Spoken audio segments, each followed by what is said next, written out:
Volet d'une grande série documentaire.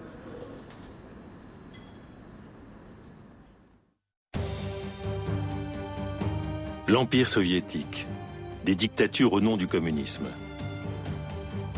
40 ans de guerre froide. Le rideau de fer divise l'Europe. Mais ce système inhumain commence à se fissurer. Le peuple réclame des changements. De simples citoyens deviennent des héros. Grâce à ces femmes et à ces hommes, l'impossible devient réalité.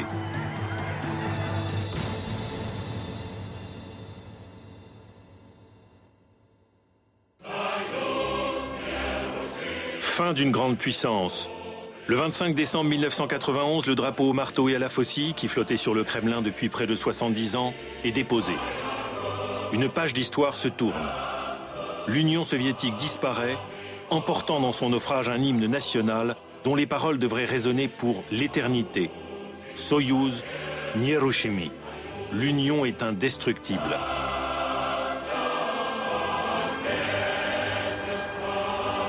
Des événements tragiques ébranlent le Kremlin. Parmi les personnes qui assistent à cet effondrement figure aussi le photographe personnel de Mikhaïl Gorbatchev, Alexander Tchoumitchev.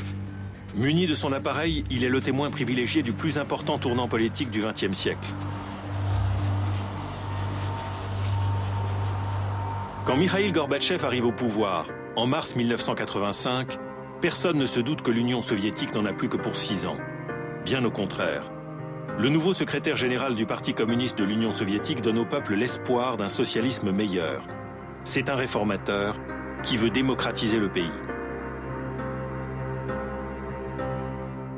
Tchoumitchev a tout juste la trentaine quand l'agence de presse TASS l'envoie au Kremlin.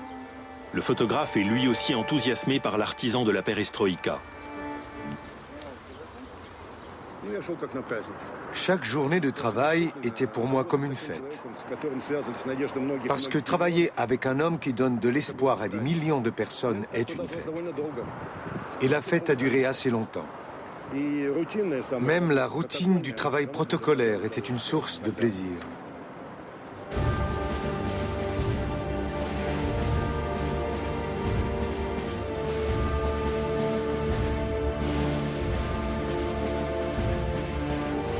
Des souvenirs de l'ère Gorbatchev. De nombreuses photos de Tchoumitchev reflètent l'espoir suscité par le nouveau chef du parti.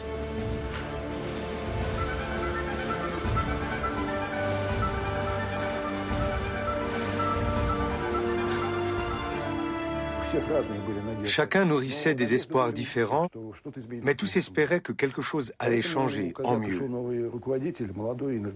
Quand on a vu arriver un leader jeune, beau, dynamique, on l'a accueilli avec enthousiasme dans toute l'URSS. Cet état de grâce a duré 2-3 ans. Gorbatchev suscite l'enthousiasme. Le nouveau leader de l'Union soviétique n'a rien de commun avec ses prédécesseurs. Il est charmant, dynamique et brillant.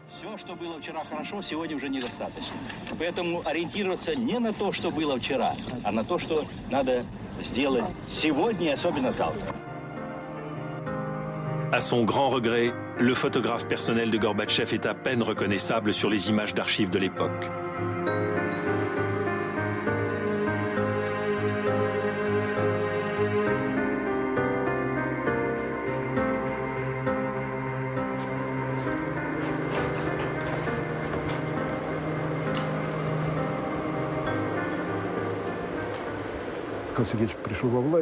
Quand Gorbatchev est arrivé au pouvoir,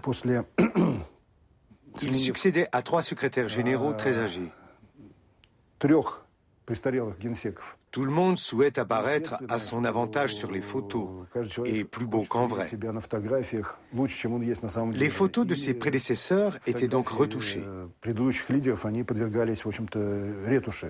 Gorbatchev avait une tache de naissance sur le front, qu'il aurait sans doute fallu camoufler ou maquiller. Au début, les rédacteurs en chef de l'agence TASS nous ont d'ailleurs demandé de rectifier les clichés.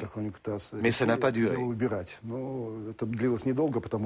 C'était totalement absurde de publier des photos retouchées, alors qu'à la télé, le même homme apparaissait avec sa tache de vin. Gorbatchev a sans doute donné un ordre dans ce sens. La tâche était là et elle y resterait. Alexander Tchoumetchev n'est plus tenu de fournir des clichés officiels au style figé. Il cherche, dès lors, son propre angle de vue.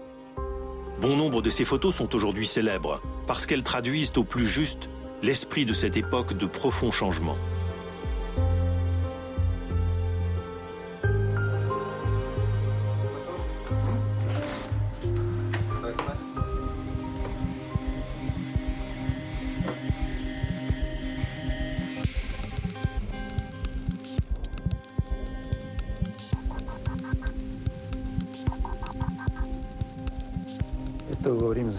Cette photo a été prise au cours d'une session du Soviet suprême au Kremlin.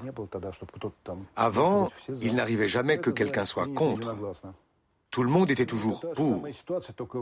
C'est pourquoi cette photo s'intitule « Adoptée à l'unanimité ».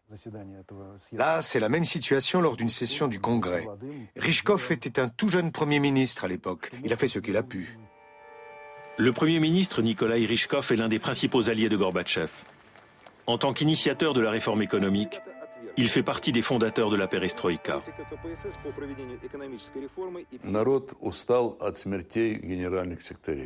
À vrai dire, le peuple en avait assez de voir mourir les secrétaires généraux.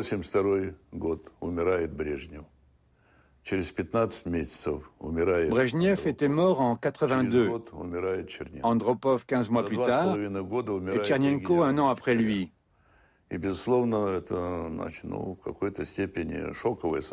Trois secrétaires généraux étaient morts en l'espace de 2 ans et demi. Le pays était en état de choc. On se demandait qui tenait les rênes de l'État.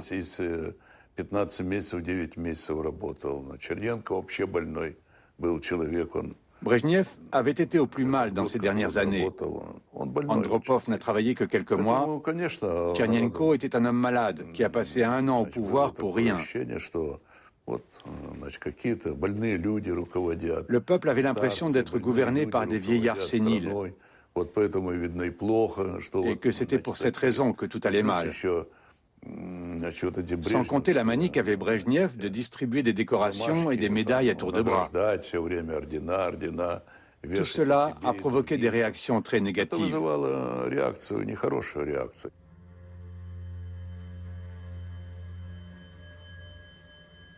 Enterrement de Brejnev en novembre 82. Il avait été secrétaire général du comité central du PCUS pendant plus de 18 ans. Autoritarisme, mauvaise gestion et corruption avaient marqué son mandat.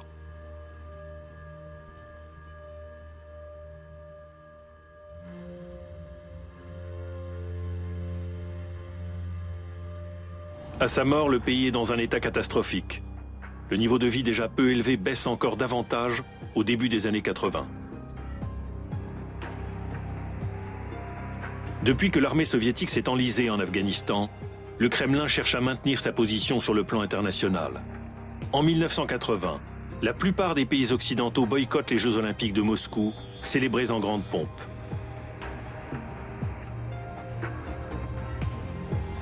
L'économie fléchit sous des dépenses d'armement en constante augmentation.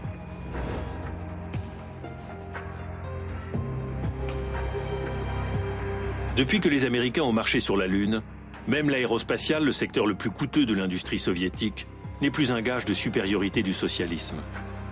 Il ne reste rien de l'enthousiasme des années d'après-guerre où l'on avait vu l'Union soviétique s'élever au rang de superpuissance. Dans les livres d'histoire, les années qui précèdent l'arrivée au pouvoir de Gorbatchev sont qualifiées de période de stagnation.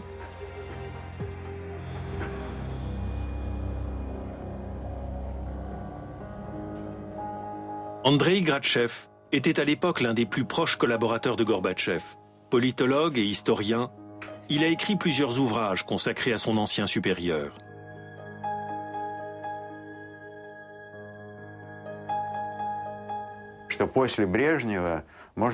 La crise s'est accentuée après Brejnev.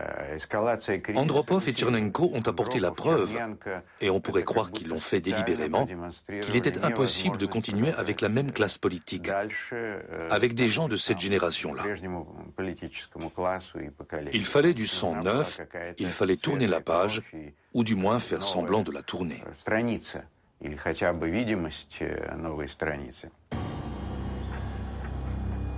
Pour les spécialistes, l'enterrement de Tchernenko annonce déjà le tournant.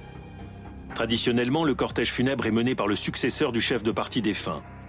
La nomination de Mikhaïl Gorbatchev suscite l'espoir de changement, du moins sur le plan formel du pouvoir.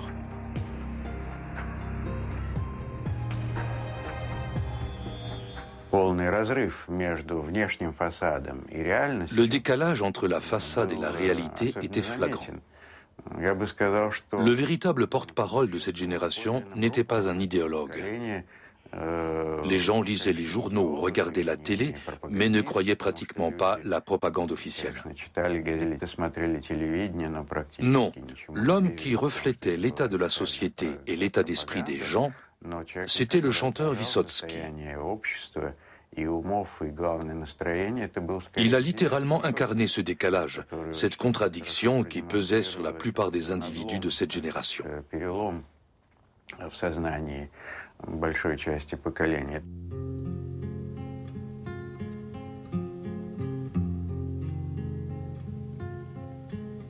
Кто сказал, все сгорело дотла,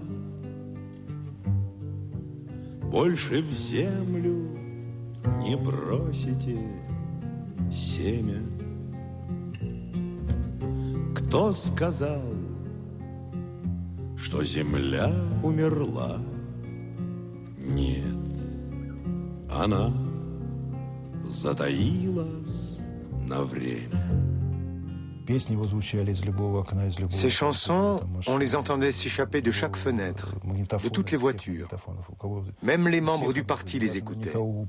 Et les secrétaires du parti les écoutaient en cachette. Plusieurs générations ont grandi avec ces chansons. En février 86, le mécontentement s'exprime pour la première fois publiquement. Lors d'un congrès du PCUS, des délégués issus de la base sont autorisés à passer un savon à la direction toujours hésitante du parti. Leurs reproches feront rougir de honte même Gorbatchev qui avait autorisé la contestation.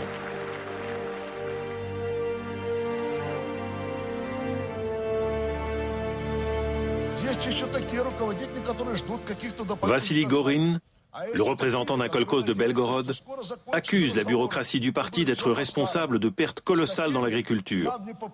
Il ne mâche pas ses mots et exige le limogeage des fonctionnaires concernés. Par la suite, il critiquera Gorbatchev en personne, responsable selon lui du désordre dans le pays.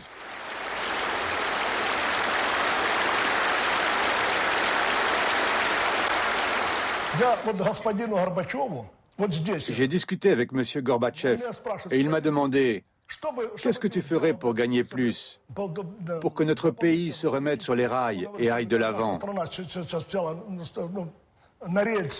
J'ai répondu qu'on n'avait pas besoin d'injecter de l'argent.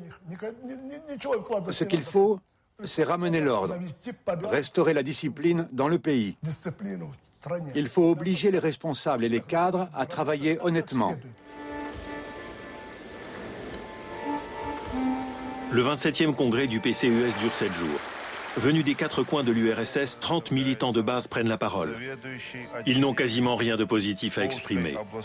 C'est notamment le cas de Margarita Shelnina, médecin dans la ville de Pskov en Russie septentrionale. В этом большом и важном деле есть еще много нерешенных проблем. Пока, к сожалению, нет даже положения о порядке проведения диспансеризации. Elle dénonce la médiocrité du système médical, le manque d'équipements et de médicaments. Нам, медицинским работникам, трудно понять, почему наши ученые, специалисты не могут наладить производство необходимой медицинской аппаратуры на уровне лучших мировых образцов, и часть ее приходится закупать за рубежом. Разве нам не под силу иметь свои надежные автоматизированные системы для лабораторных исследований, технические средства, аппаратуру для диагностики и лечения, а также эффективные лекарственные препараты отечественного производства?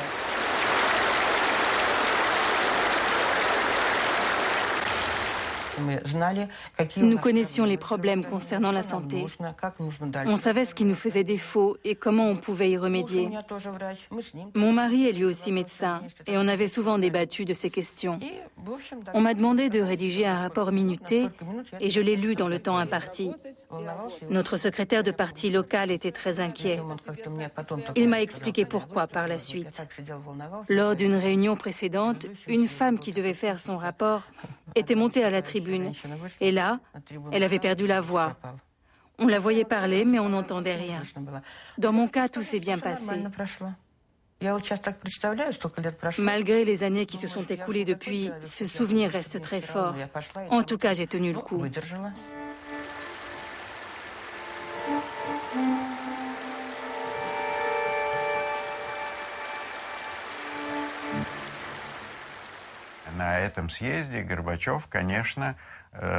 Au cours de ce congrès, Gorbatchev a tenu à prendre ses distances avec la période précédente, celle de la stagnation, de la rhétorique de façade, de la propagande formelle. C'est pour ça qu'on a invité les gens à parler des problèmes réels. C'était tellement inattendu, comme l'arrivée de Gorbatchev au pouvoir qui a fait l'effet d'un coup de tonnerre. On n'avait jamais vu un secrétaire général parler sans lire un texte rédigé à l'avance, ni réagir aux critiques et aux remarques qui s'élevaient dans la salle. Mais à mon avis, une grande partie de la population était encore dans l'expectative. C'est la première fois qu'un congrès du PCUS n'occulte pas la réalité. Mais la plupart des membres du parti ne réaliseront que plus tard à quel point la situation du pays est précaire. On avait une très vague idée de la façon dont vivaient les gens dans un régime de liberté et d'abondance, où le fait d'avoir une voiture, voire 2 ou 3 par famille, n'était pas du luxe, mais quelque chose de normal. On n'en avait aucune idée parce que le rideau de fer nous isolait du monde. On vivait dans nos petits foyers et on mangeait notre pain sans aspirer à une vie meilleure parce que chez nous, tout était bien. Et d'après l'idéologie officielle, tout était mieux qu'ailleurs. Une vie normale, on ne savait pas ce que c'était.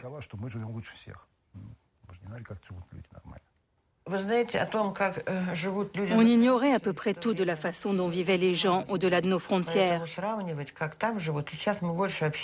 Maintenant que nous avons des contacts, nous pouvons comparer les salaires, etc. Mais je dois vous dire une chose. Nous sommes la génération d'après-guerre. Le pays était en ruine. Quand je suis arrivée à Pskov, il n'y avait pas une maison qui tenait debout. On se contentait du peu qu'on avait.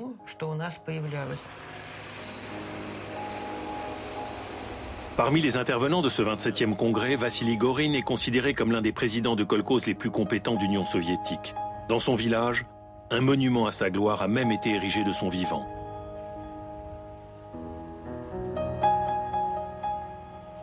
Mais le travail ne paye pas. Malgré tous leurs efforts, les paysans du kolkhoz le plus performant du pays restent pauvres, et Vassili Gorin aussi.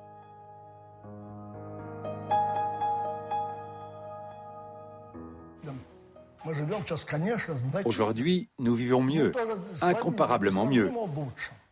Nous avons plus de 1500 salariés. Il y a plus d'1 millier de voitures. Nous avons des familles qui possèdent 2 ou même 3 voitures.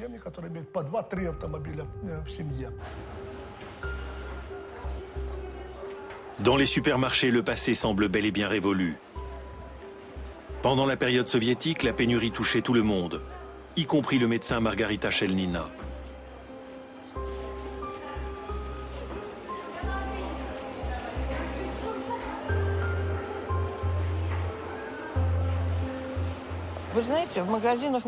À cette époque, il y avait peu de marchandises dans les magasins, mais les gens essayaient de s'arranger.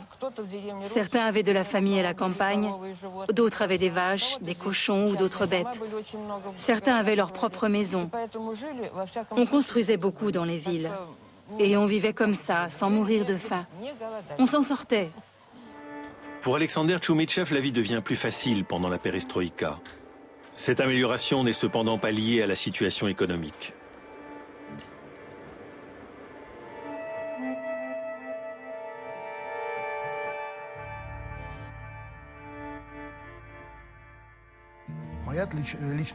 Ma vie a changé, bien sûr. J'ai ouvert une fenêtre sur l'Europe, sur le monde entier. J'ai accompagné Gorbatchev dans tous ses voyages. Où ne suis-je pas allé? La population ne pouvait aller au-delà des frontières de l'Union soviétique. Mais moi, j'ai ouvert une fenêtre et j'ai pu voir comment vivaient les gens ailleurs. Dans ma vie personnelle, ce changement-là a été extrêmement positif.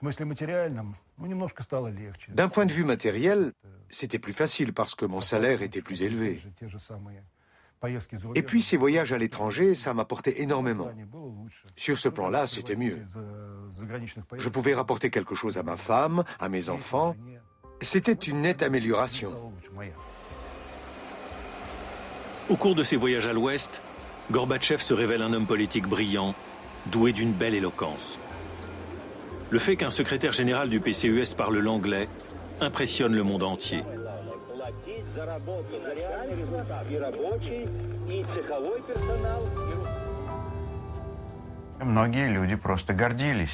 Les gens étaient fiers de leur nouveau leader. On voyait comment il était reçu à l'étranger, et c'était plus agréable à voir que les déplacements de Brejnev et d'Andropov. Il avait fière allure. Il était acclamé. L'Union soviétique n'était plus présentée comme l'empire du mal.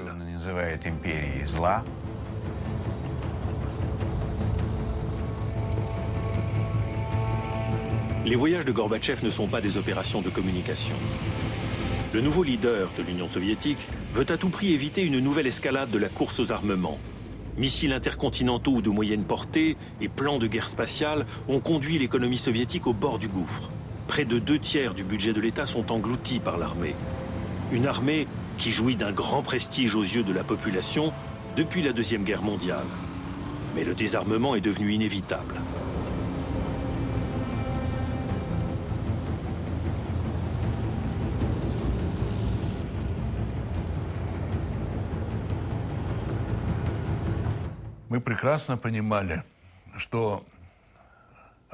On avait compris que le détournement des ressources naturelles ou scientifiques, des cadres ou de la finance avait eu des conséquences graves sur la vie du peuple. Si on n'avait pas dépensé autant pour l'armement, on aurait pu construire plus de routes, de maisons, même si on en a construit pas mal. On aurait pu utiliser ces ressources pour améliorer les conditions de vie de la population. C'est incontestable. Il ne fallait plus faire peser sur l'économie le poids de la course aux armements. Cette course était une absurdité, d'après Gorbatchev. Il était absurde de préparer une guerre qui ne devait pas avoir lieu parce qu'elle équivalait à un suicide collectif.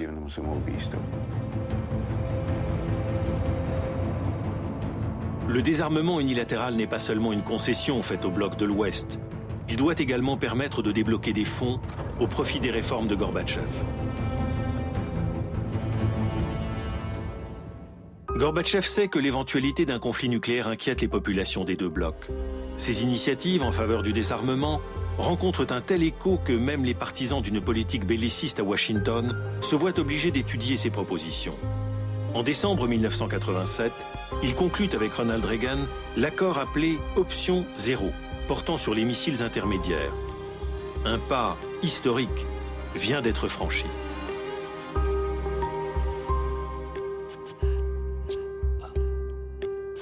Le magazine Time lui décerne le titre d'homme de l'année.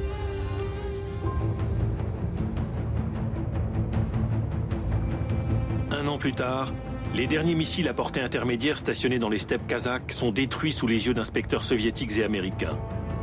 Pour la première fois, une catégorie d'armes est entièrement démantelée. L'événement est inédit et le mérite en revient une fois de plus à Gorbatchev.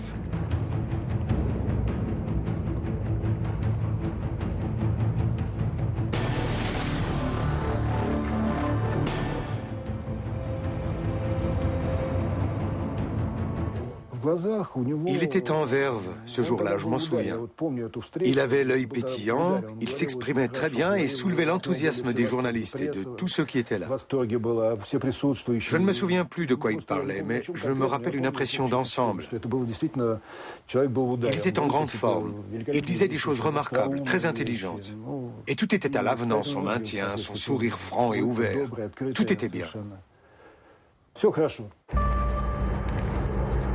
En Afghanistan, Gorbatchev est face à une situation autrement plus délicate. Militaires influents et jusqu'au boutistes au sein du Politburo veulent à tout prix poursuivre la guerre. Là encore, il entend les préoccupations de la population.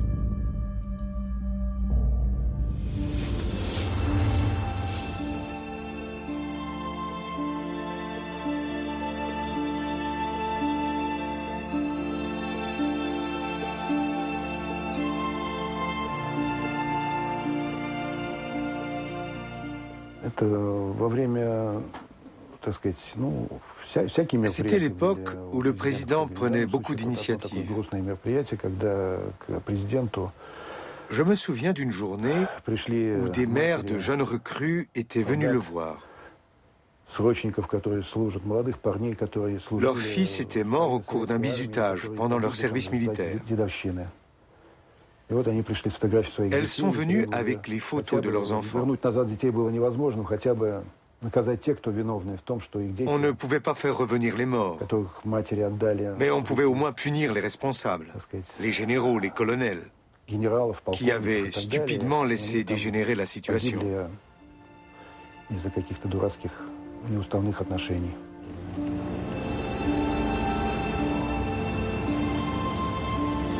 Au printemps 88, Gorbatchev ordonne finalement le retrait des troupes soviétiques d'Afghanistan. Andrei Gromyko, l'ancien ministre des Affaires étrangères, dira plus tard que Gorbatchev s'était toujours opposé à cette guerre.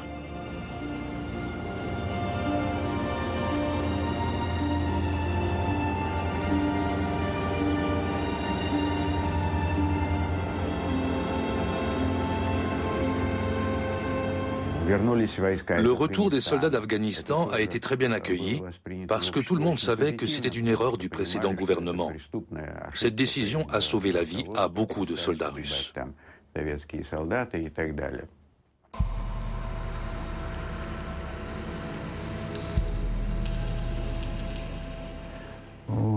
Si ça avait continué, il y aurait eu bien plus de victimes, de notre côté comme de l'autre. Une guerre de partisans longue et sanglante. Je pense que la fin de ce conflit est l'un de ses grands mérites. Les États du bloc de l'Est ne sont pas épargnés par l'esprit de la perestroïka. L'accolade entre dirigeants de pays frères reste néanmoins de rigueur, notamment avec Erich Honecker. En réalité, il y a longtemps que leurs relations n'ont plus rien de fraternel. À l'époque, c'était une coutume de s'embrasser. On voit ici l'accolade traditionnelle entre leaders, ce qui n'empêchait pas leur relation d'être plutôt glaciale.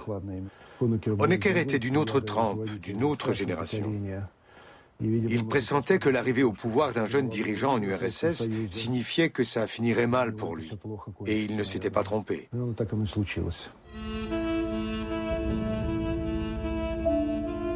Gorbatchev met un terme à la doctrine Brejnev.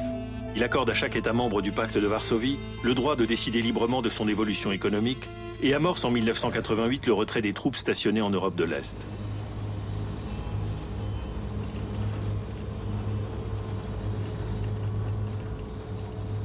La perestroïka génère une situation paradoxale. Les réformes internes ne suivent pas le rythme de la politique étrangère. Gorbatchev sillonne l'URSS de long en large pour rallier la population à ses projets de restructuration. Ces discours se succèdent en pleine déroute économique. Dans les magasins, les rayons sont vides. L'État est en faillite, la production stagne, Gorbatchev plaide la patience. То, что мы с вами начинаем, это дело серьезное. Время нужно даже для того, чтобы понять. А перестроить еще больше надо времени. Il faut changer les mentalités, crie un homme dans la foule. Oui, répond Gorbatchev. C'est le plus difficile. Это самое главное. Самое трудное.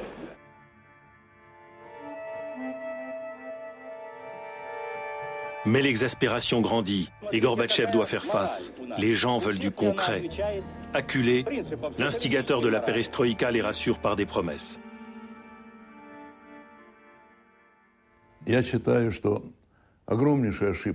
Je considère que les dirigeants ont commis une grave erreur, à commencer par Gorbatchev. Il s'est mis à voyager à travers tout le pays. Nous l'avons mis en garde. Nous lui avons demandé de moins s'exprimer en public, de moins promettre. Vous êtes allé voir les ouvriers du pétrole, puis ceux de la construction automobile, puis les métallurgistes, les chimistes. Et partout vous avez dit, il faut faire ceci, il faut faire cela. Je savais qu'on n'avait pas les moyens de tenir ces promesses, qu'elles étaient utopiques. Et on a subi un juste retour de bâton. La campagne anti-alcoolique lancée par l'État n'arrange rien à la situation. Parmi ses conséquences, les queues interminables devant les magasins de spiritueux ne sont qu'un détail. Dans son souci d'enrayer le fléau bien réel de l'alcoolisme, Gorbatchev trouve peu de soutien. C'était une époque extrêmement confuse. On restructurait le pays. S'occuper de bouteilles de bière ou de vodka à ce moment-là relevait d'une grande maladresse. C'était la chose à ne pas faire. On arrachait les vignes. On interdisait la vente d'alcool fort, mais aussi de bière. Or, dans un pays comme la Russie, la consommation d'alcool relève pour ainsi dire d'une tradition culturelle. Ces mesures ont été très mal vécues. Les gens se sont sentis offensés. Des blagues sur Gorbatchev ont commencé à circuler. Il perdait peu à peu le soutien de la population.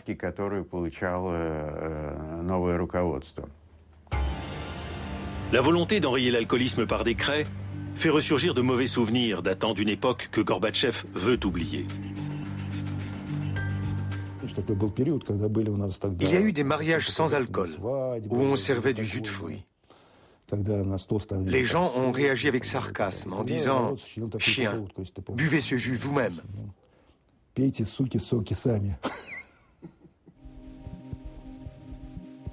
Au Kremlin comme ailleurs, la confiance faiblit.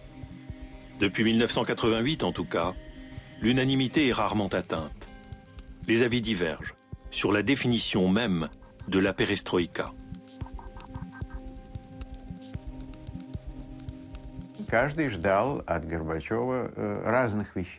Chacun attendait autre chose de Gorbatchev. À mesure qu'il réalisait son projet, certains ont vu leur attente déçue et des conflits sont apparus. Boris Yeltsin, le chef du comité moscovite du parti, est le premier à entrer en conflit avec Gorbatchev. Il réclame une refonte de la société plus rapide et plus radicale et revendique le multipartisme. Sous la pression des conservateurs, Gorbatchev limoge finalement son ancien camarade, qui est démis de toutes ses fonctions au sein du parti. Cet épisode ne nuira pas à la popularité de Yeltsin, bien au contraire. Sa réputation de réformateur radical lui attire beaucoup de sympathie. En avril 1985, on ne parlait que d'économie. À la tribune, Gorbatchev déclarait que le socialisme était intangible, que le parti, la politique, le système social, que tout était intangible. Et on ne remettait rien en question, sauf l'économie. Nous avons commis l'erreur de nous attaquer aux réformes de l'État, du gouvernement et de la société avant d'avoir achevé la réforme de l'économie. Mais comment inciter les gens à prendre plus d'initiatives sans leur donner les libertés nécessaires? L'ancienne garde du parti veut continuer à dicter les réformes. Gorbatchev pense, pour sa part, que le peuple doit y être associé.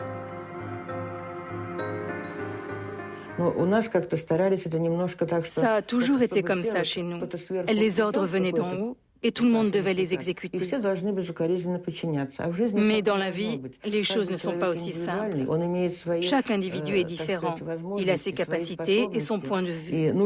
Et il aurait fallu tenir compte de l'opinion du peuple. C'est un problème sur lequel on aurait dû se pencher bien avant. Dans le kolkhoz de Vassili Gorine, la relation entre liberté et gestion économique se traduit en chiffres. Aujourd'hui, la production de lait est 4 fois plus élevée et la récolte de céréales a été multipliée par 5.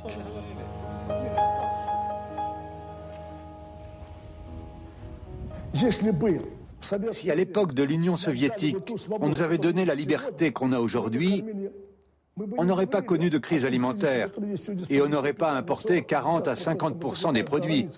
On aurait pu nourrir la moitié de l'Europe.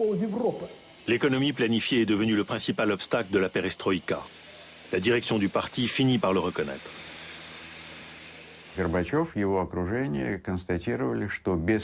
Gorbatchev et son entourage ont constaté qu'il n'y aurait pas de changements économiques sans réforme politique. Le plénum sur les questions économiques n'a apporté aucune réponse. C'est pourquoi Gorbatchev a compris, fin 1986, que la mise en œuvre de la réforme politique était une priorité. L'adhésion de Gorbatchev au principe de la démocratie, bien que peu enthousiaste au départ, est perçue comme une menace par les apparatchiks.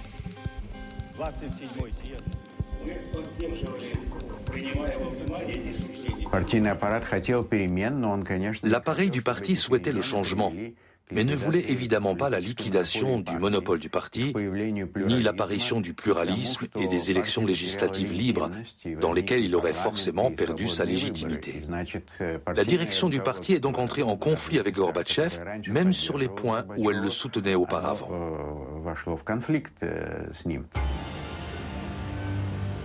Les membres du parti sont de plus en plus nombreux à s'opposer à ces réformes politiques.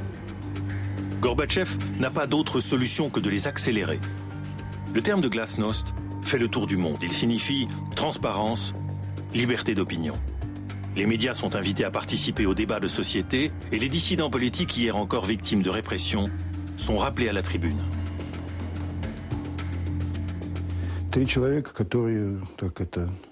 Ces 3 hommes incarnaient l'intelligence, l'honneur et la conscience du peuple. Pas aux yeux de tous, mais beaucoup le pensaient. À gauche, Solzhenitsyn, un écrivain récemment décédé. Au milieu, c'est l'académicien Sakharov. Et à droite, nous avons l'académicien Likhachev. Chacun a permis à sa façon de préserver l'esprit russe.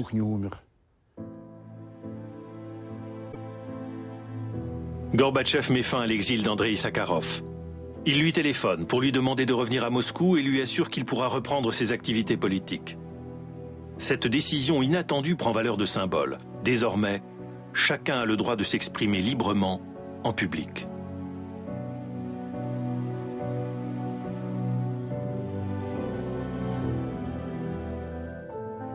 Ludmila Alexeyeva, l'égérie de la résistance soviétique, ne croit pas que Gorbatchev ait eu conscience des conséquences de son geste.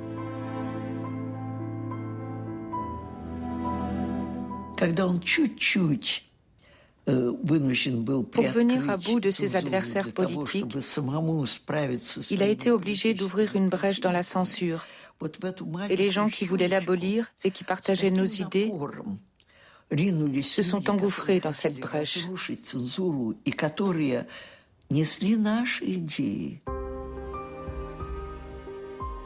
Rapidement, la presse, la radio et la télévision profitent de cette liberté d'action pour animer le débat public et s'exprimer sans retenue.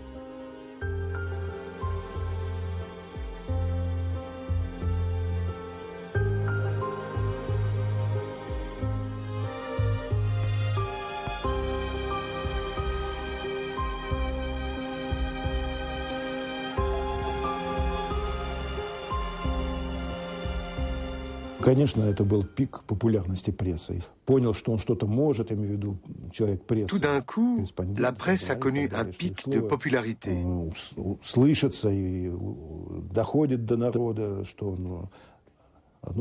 Les journalistes, les correspondants permanents ont compris que leur parole avait du poids, qu'elle touchait les gens du peuple. La liberté de la presse a toujours été bien accueillie dans les rédactions. Désormais, même les luttes de pouvoir au sein du parti ont souvent lieu publiquement. Yeltsin critique les atermoiements de Gorbatchev. Il tient le langage que beaucoup de gens attendaient et sa popularité croissante en fait l'adversaire le plus dangereux de Gorbatchev.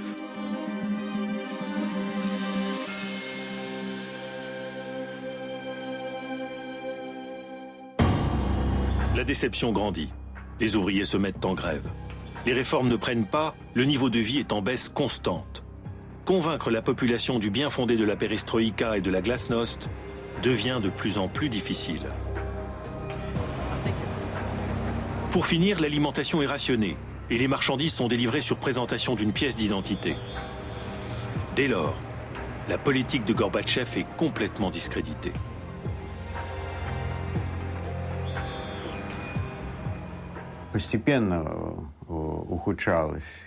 La situation empirait. La perestroïka a perdu la partie quand les magasins ont été vides. Les expérimentations économiques que l'on tentait de faire passer sans réforme de fond ne donnaient aucun résultat.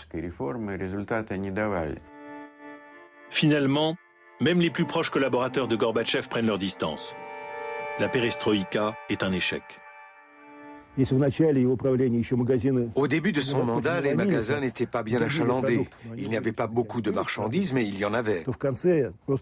À la fin, les magasins étaient vides, complètement vides.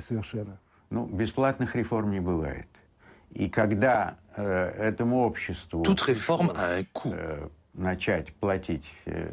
Quand cette société a dû payer le prix des changements, c'est-à-dire des promesses de la perestroïka, les gens en ont eu assez des belles paroles, assez de Gorbatchev. Ils ont constaté que les changements tardaient à venir. Les uns se sont alors tournés vers les plus radicaux, comme Yeltsin, qui prétendait qu'on pouvait accélérer le mouvement. Les autres se sont détournés de Gorbatchev vers les conservateurs. Et lui reprochait d'avoir détruit quelque chose qui n'était pas parfait, mais qui fonctionnait tant bien que mal.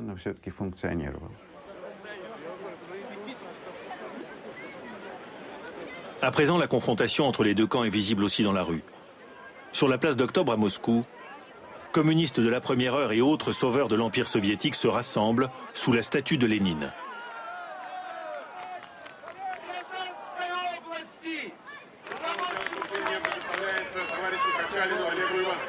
Sur la place du Manège, à quelques kilomètres de là, les adeptes de Yeltsin se regroupent sous les drapeaux russes.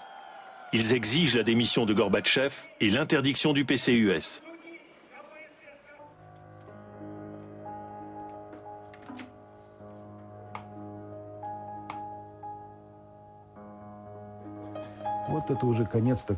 C'était le début de la fin pour Gorbatchev.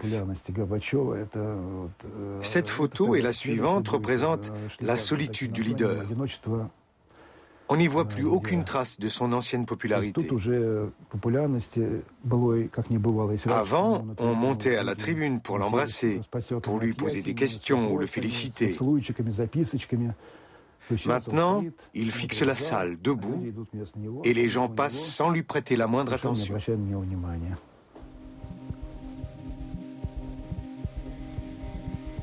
En décembre 88, le nord-ouest de l'Arménie est dévasté par un tremblement de terre. 25 000 personnes y trouvent la mort. Quelques heures après la catastrophe, Gorbatchev et Ryzhkov sont sur place. Ils ne sont pas accueillis à bras ouverts. À plusieurs reprises, on leur demande de se justifier pour les constructions bâclées de l'ère soviétique.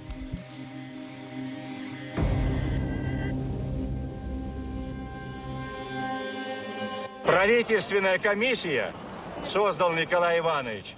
Сейчас только надо первоочередные мероприятия сделать, разберется, почему 3 года назад построенные здания развалились, а те, что при Хрущеве Строились четырехэтажки, пятиэтажки стоят. Ce sera le dernier voyage de Gorbatchev en Arménie. À l'époque soviétique, les sentiments d'appartenance nationale ont longtemps été réprimés. À présent, il menace de morceler l'immense empire. Un conflit militaire éclate dans la région de Nagorno-Karabakh.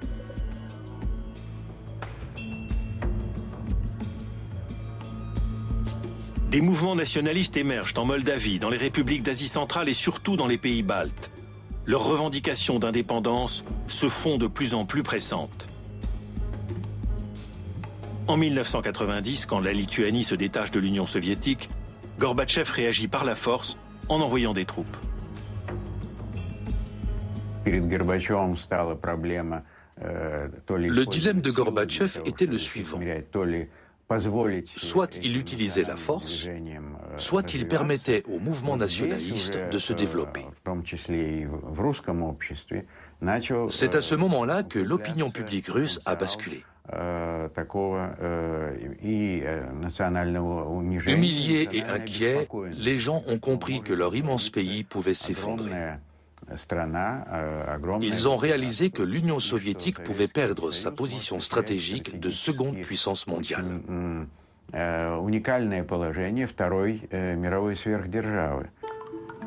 Gorbatchev veut préserver la cohésion de l'Union soviétique mais ne se préoccupe pas du statut de puissance mondiale. Pour lui, les blocs Est et Ouest sont des vestiges de la guerre froide et l'ouverture du rideau de fer est la conséquence logique de la démocratisation. En 1990, il pose les jalons de la réunification de l'Allemagne.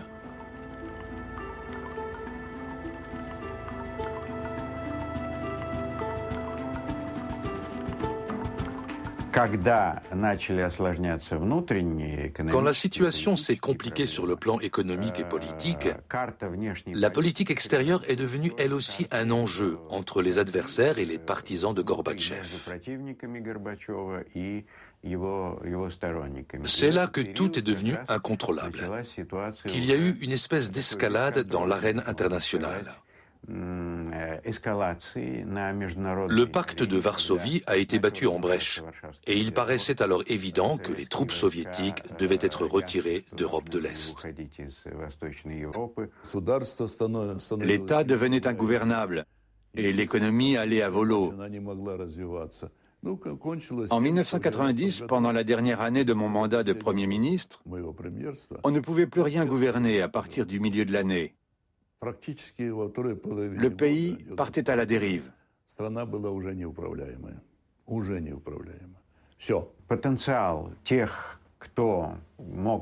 La coalition des mécontents était de plus en plus puissante.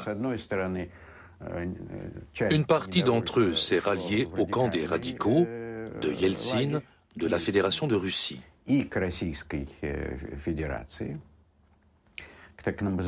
Ce camp se prétendait démocrate et accusait Gorbatchev de compromission.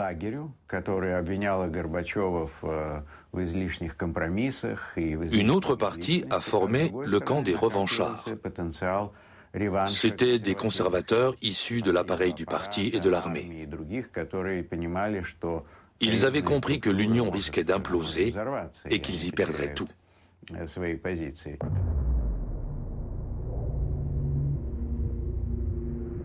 Les partisans de la ligne dure ont recours à la force.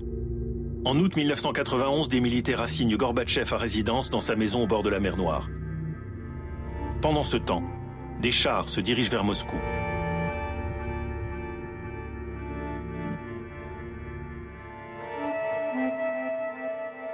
Le vice-président Yanayev et d'autres hauts fonctionnaires veulent réhabiliter l'Union soviétique au rang de puissance mondiale par des moyens militaires. Face à la résistance de la population, la tentative de putsch échoue. 3 civils sont tués. Dès lors, l'armée refuse de soutenir cette entreprise hasardeuse.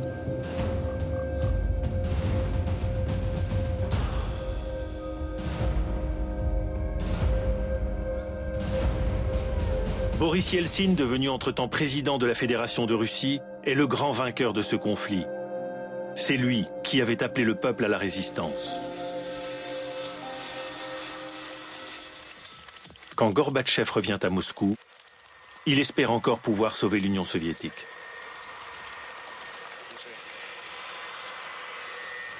Все, что мы сделали после 1985 года, уже дало свои реальные плоды. Общество, люди наши стали другими. Mais le coup d'État a scellé le destin de Gorbatchev. Dans la Fédération de Russie, le PCUS est désormais interdit. Le héros du jour se nomme Boris Yeltsin. Le président russe remet en main propre le décret d'interdiction à Gorbatchev. C'est une humiliation publique. Soutenu par les présidents de Biélorussie et d'Ukraine, Yeltsin décrète quelques semaines plus tard la fin de l'URSS. Le 25 décembre 1991, Gorbatchev démissionne. Aujourd'hui encore, de nombreux Russes regrettent la disparition de l'Union soviétique. Pour eux, son effondrement est davantage une défaite qu'une libération.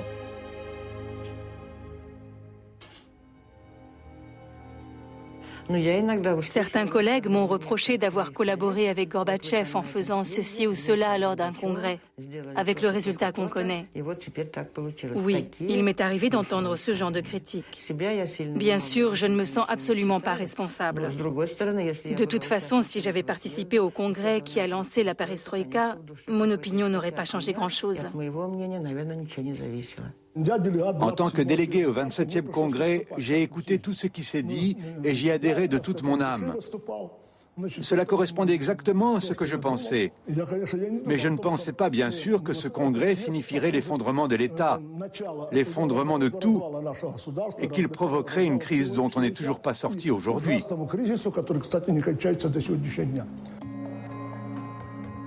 Pour la jeunesse moscovite, l'Union soviétique fait partie de l'histoire ancienne.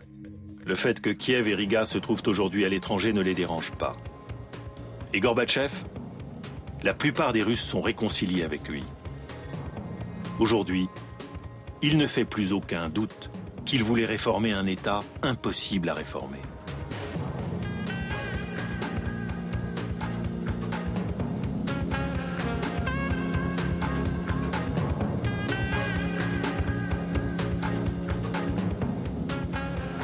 L'histoire remettra les choses à leur place, y compris le rôle joué par Gorbatchev. Quant à ce qui nous est arrivé au pays, à l'Empire, il me semble que c'était inévitable d'un point de vue historique.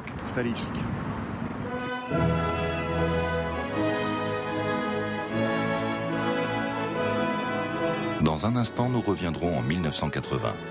À Gdansk commence la grève des chantiers Lénine qui va mener à la création du premier syndicat libre du bloc de l'Est.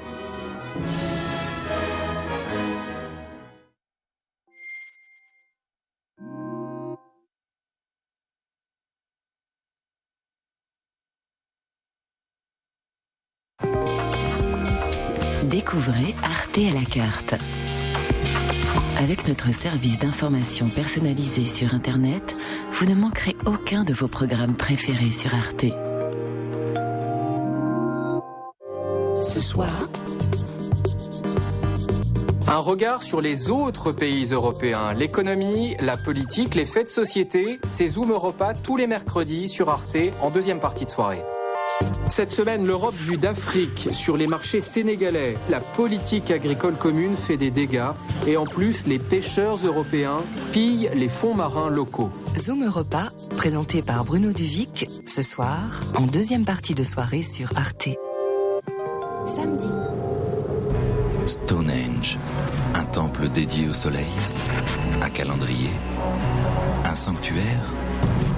Des archéologues anglais espèrent arracher au site sacré l'un de ses mystères. Ici, malades et blessés seraient venus chercher la guérison. Stonehenge, les mystères révélés du néolithique, samedi à 20h45 sur Arte.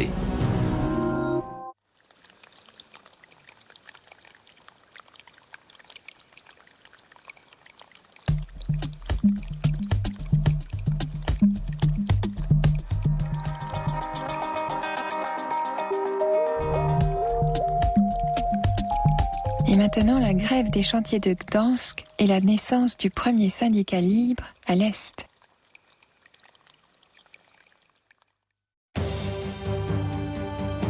L'Empire soviétique, des dictatures au nom du communisme. 40 ans de guerre froide. Le rideau de fer divise l'Europe. Mais ce système inhumain commence à se fissurer. Le peuple réclame des changements. De simples citoyens deviennent des héros. Grâce à ces femmes et à ces hommes, l'impossible devient réalité.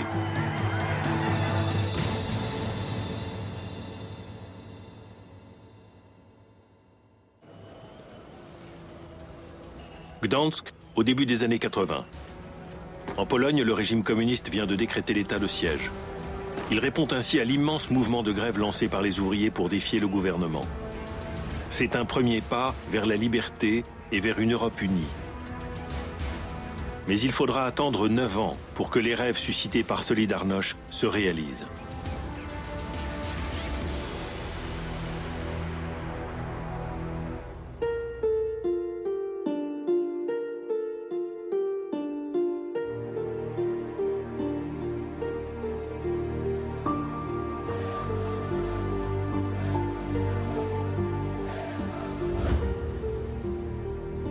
À cette époque, Henryka Krzewonos a 27 ans. Du jour au lendemain, cette conductrice de tramway jusqu'alors inconnue devient une adversaire particulièrement dangereuse du communisme. Pendant la grève des chantiers navals de Gdansk, elle participe aux négociations avec le gouvernement et défend sans concession la cause des ouvriers. Je ne le faisais pas pour moi, mais pour mes collègues. Je me sentais responsable de tous les délégués des entreprises de transport qui affluaient de toute la Pologne au chantier naval. Il me disait, Henryka, on sait que tu ne nous lâcheras pas. À l'origine de la grève, la hausse des prix des produits alimentaires décidée par le gouvernement à l'été 1980. La réponse des ouvriers ne se fait pas attendre. Dans des centaines d'entreprises, les employés se mettent en grève pour obtenir une augmentation de salaire. La plupart des Polonais vivent alors dans un grand dénuement. Des perspectives d'avenir? Je n'en avais pas. Je n'avais pas de diplôme. Je savais seulement que je devais gagner ma vie. Un collègue de mes parents m'a aidé à trouver du travail dans l'entreprise des tramways. Comme ses collègues, la conductrice de tramway Henryka travaille jusqu'à 100 heures par semaine. Le salaire mensuel ne suffit pas à couvrir les besoins les plus élémentaires et les conducteurs effectuent de nombreuses heures supplémentaires. Il reste peu de temps pour dormir et s'occuper de la famille.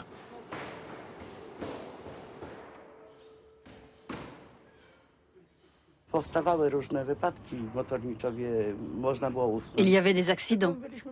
Parfois, on s'endormait en conduisant. Mais nous étions habitués à ce rythme de travail. Nous avions des jours de congé, mais le plus souvent, on travaillait aussi ces jours-là. Les chantiers navals de Gdansk construisent des navires modernes pour l'Union soviétique. Les bénéfices sont reversés dans les caisses toujours vides de l'État, sans profiter aux ouvriers. Leur salaire suffit à peine à acheter les produits alimentaires rationnés. Appartements, voitures ou téléviseurs sont des marchandises rares et inabordables.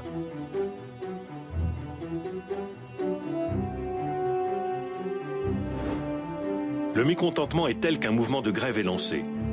Lech Walesa se joint aux ouvriers. 4 ans auparavant, cet électricien avait été licencié par la direction des chantiers pour attitude contestataire.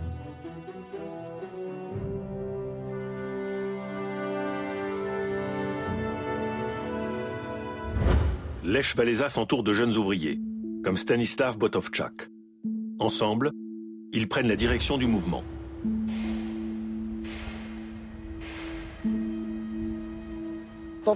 À cette époque, le chantier naval de Gdansk employait 17 000 personnes.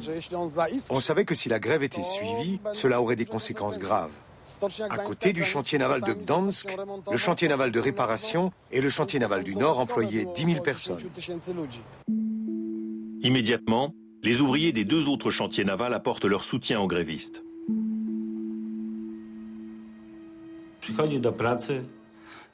Quand nous sommes arrivés au travail, le chef et les contremaîtres nous ont dit « Allez travailler, vous allez être augmentés. Inutile de faire grève. » Mais quand la délégation du chantier naval de Gdansk est arrivée, plus de 90% de l'équipe était favorable à la grève.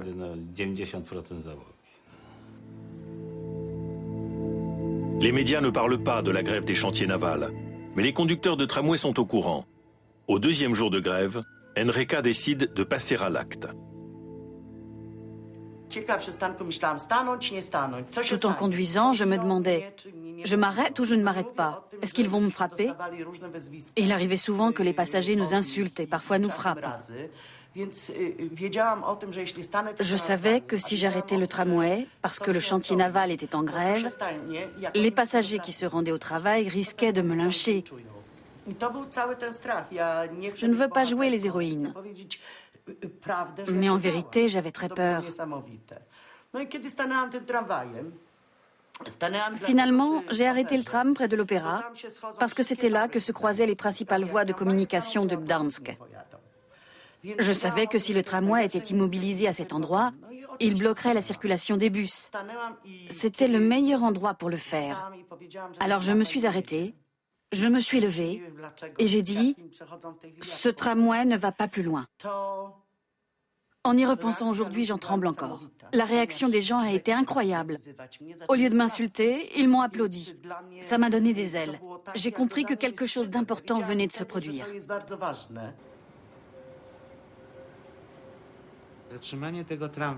Ce tramway a bloqué la circulation de l'ensemble des transports en commun de Gdansk. Je crois que c'est un hasard si Enrica est devenue l'héroïne de ce mois d'août. Elle a cédé à une impulsion. Et ce qu'aucun homme de l'entreprise des transports n'avait osé faire, Enrica l'a fait.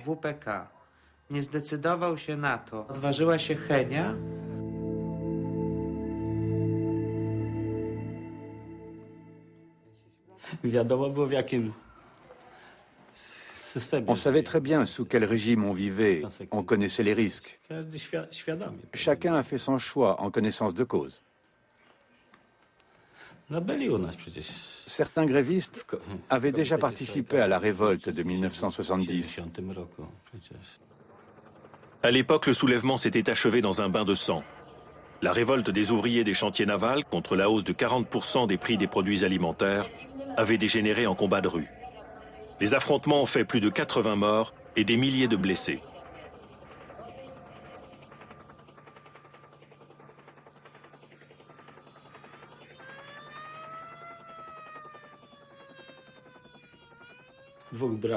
Mon père et moi étions gardiens et mes deux frères travaillaient au chantier naval, l'un au chantier de Gdansk et l'autre à celui du Nord. On était censé les ramener au calme. C'est absurde quand on y pense maintenant. Mais beaucoup de familles se sont retrouvées dans cette situation.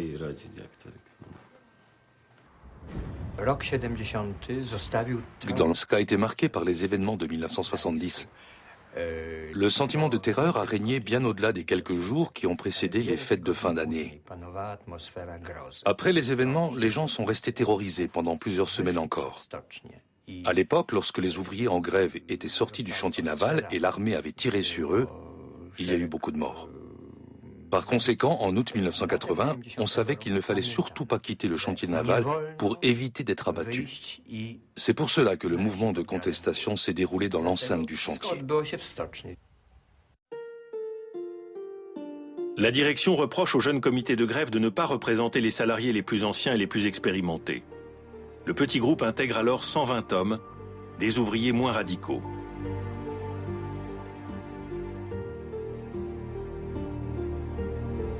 Le dépôt de tramway se met en grève à son tour.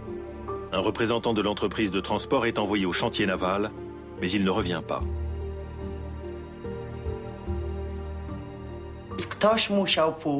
Il fallait que quelqu'un le suive pour vérifier que le chantier naval était toujours en grève. Je suis arrivée à un moment crucial. On venait d'annoncer aux ouvriers une augmentation de salaire de 2000 zloty. Et ils voulaient arrêter la grève. Mais j'avais arrêté le tramway et déclenché la grève dans mon entreprise. Je pouvais donc difficilement retourner au travail et dire à mes collègues « Écoutez, la grève au chantier naval est terminée. » Ça aurait été une catastrophe. Le comité de grève a voté. Une centaine de personnes étaient favorables à l'arrêt immédiat de la grève contre une vingtaine d'ouvriers qui voulaient la poursuivre. Lech Walesa a annoncé la fin de la grève. Puis on nous nous a coupé le micro pour diffuser le communiqué officiel de la direction. Il disait que ceux qui n'auraient pas quitté le chantier à 18 heures ne recevraient pas l'augmentation de 2000 zlotys. Imaginez, les ouvriers gagnaient 1800 zlotys par mois et on venait de leur promettre une augmentation de 100%. Tout le monde s'est rué vers la sortie.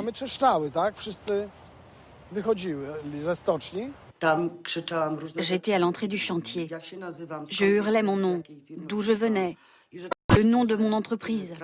Je disais que nous ne pouvions pas vaincre les chars avec les tramways. Je criais à Wałęsa qu'en mettant fin à cette grève, il nous trahissait et que les petites entreprises ne pourraient pas tenir toutes seules. Enrica est arrivée chez nous le samedi. C'était une fille qui venait du quartier du port. Elle ne mâchait pas ses mots et tapait du poing sur la table. Les représentants du gouvernement saluaient les femmes avec de bonnes manières. Mais Enrica leur a serré la main comme un homme. On voyait bien qu'elle était imprévisible, qu'elle était capable d'attraper un type et de le secouer. Elle se comportait comme un boxeur, prêt au combat. Enrica et les employés d'autres entreprises poursuivent la grève. Les ouvriers des chantiers navals continuent à se battre, pour eux-mêmes, mais aussi pour les autres. Le mot Solidarność, solidarité, est sur toutes les lèvres. Un comité de grève interentreprise élit pour président Lech Wałęsa. La conductrice de tramway Enrica Chevonos devient membre de la direction. Principale revendication des grévistes, la création d'un syndicat indépendant. C'était dimanche et il fallait prendre une décision concernant la célébration de la messe.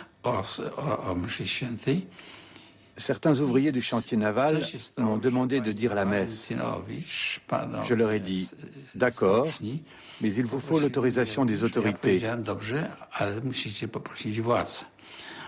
Ils sont allés voir le secrétaire du parti de la circonscription, qui a accepté. Tout le monde avait peur. On redoutait la suite des événements.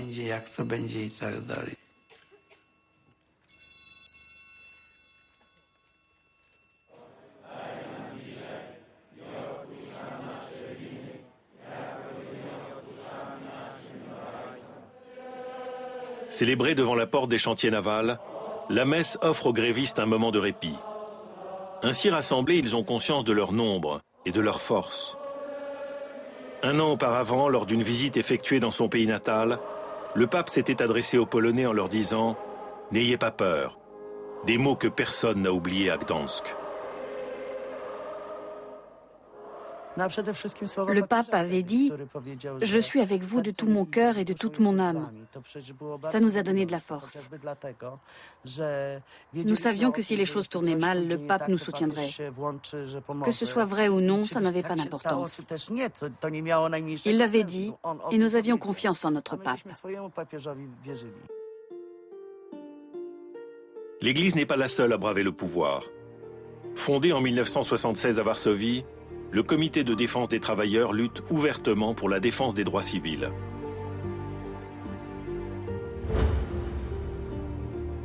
Miroslav Chojniecki, un éditeur clandestin chevronné, vient aider les ouvriers des chantiers navals à imprimer des tracts pour la grève.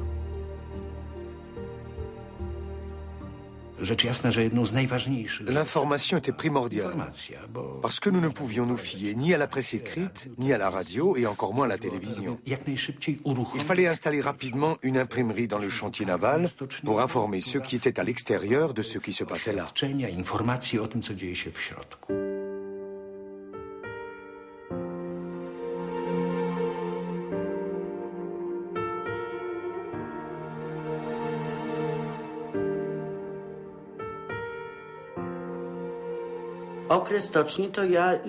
La période du chantier naval a été pour moi une sorte d'école, une université.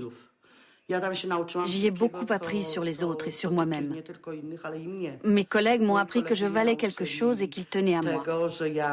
Je ne me considérais pas comme une héroïne. Tant qu'on est ignorant, on n'a pas peur, et c'était mon cas. Au chantier naval, j'ai rencontré Eva Milevich. Elle appartenait au comité de défense des travailleurs et elle s'y connaissait bien en politique.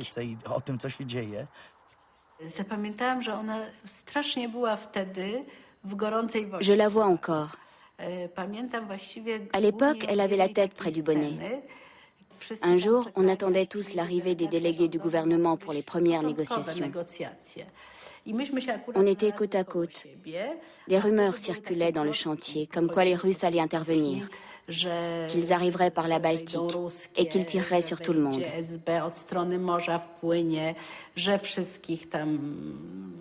Enrica a dit « Ils n'ont qu'à venir. Ils vont voir, je leur casserai la gueule. Ils auront affaire à moi. » Elle s'est redressée. C'était une forte femme qui avait son franc-parler. Elle a dit « S'ils me cherchent, ils vont me trouver. Qu'ils viennent, les Russes. » Ale tu nie ma co sprawdzać, przecież to jest normalne. Wojsko, milicja mają swoje kantyny i zaopatrują się na bieżąco. Przypuśćmy, ja mówię o aparacie partyjnym. I to też przecież macie swoje, prawda, stołówki i inne rzeczy i udostępnione wszystko. Tak jak w każdym zakładzie stołówki. Ale nic podobnego. Ale ja tu nie widzę, po prostu się kopiemy w te. My to jako związki sprawdzimy. Jeśli tego opublikujemy w naszych pismach i będziemy robić robotę czystą. Dlatego też nie robimy problemu. Sprawdzimy. Face à Enrica, véritable tête brûlée, le stratège Lech Walesa a du mal à s'affirmer dans ses propres rangs. Mamy przygotowany projekt komunikatu końcowego. Henryka była osobą, która z jednej strony mam takie Avec le temps, przekonanie, Enrica est devenue encore plus intransigeante. bardziej stawała się,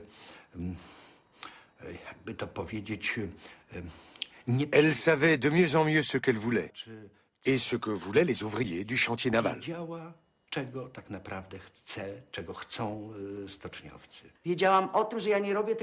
Je ne le faisais pas pour moi, mais pour mes collègues. Je savais que mes collègues avaient besoin de moi, aussi bien ceux de l'entreprise de transport en commun que les autres. Je me sentais responsable de tous les délégués des entreprises de transport qui affluaient de toute la Pologne au chantier naval. Ils me disaient « Enrica, on sait que tu ne nous lâcheras pas ». C'est un sentiment difficile à décrire avec des mots, ce sentiment d'euphorie. Mon Dieu, ils me confiaient leur sort, c'était incroyable.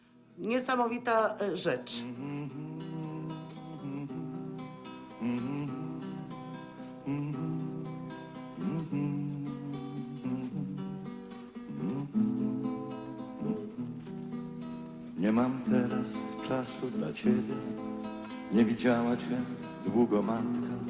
Jeszcze trochę poczekaj, dorośnij. Opowiemy ci o tych wypadkach, o tych dniach pełnych nadziei, pełnych rozmów i sporów gorących, o tych nocach kiepsko przespanych, naszych sercach mocno bijących.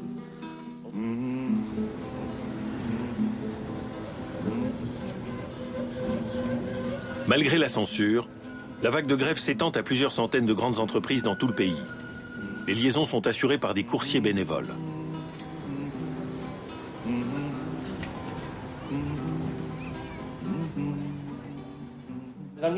Il ne s'agissait pas de faire éclater le bloc de l'Est. Ce n'était absolument pas le but de la grève. On voulait seulement travailler dans des conditions décentes et avoir des salaires décents. On ne voulait plus être obligé de faire la queue pour tout. On voulait pouvoir dire « Je n'aime pas cet endroit. Donnez-moi mon passeport, je m'en vais. » Sans que cela ne pose de problème. Mais à l'époque, ce n'était pas aussi simple. Il s'agissait avant tout de défendre la dignité humaine et la liberté d'expression, de ne plus être traités comme des moins que rien. Au matin du 18e jour de grève, les ouvriers sont optimistes. La délégation du gouvernement et le chef de file des grévistes, Lech Walesa, signent un document qui accorde, pour la première fois aux ouvriers d'un pays communiste, le droit de créer des syndicats indépendants et de faire grève.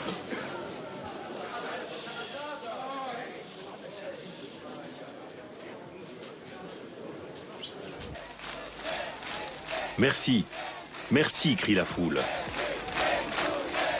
Tous croient en un avenir meilleur. Le syndicat Solidarność est désormais chargé de défendre les droits des travailleurs. Très vite, il rassemble plus de 10 millions de membres.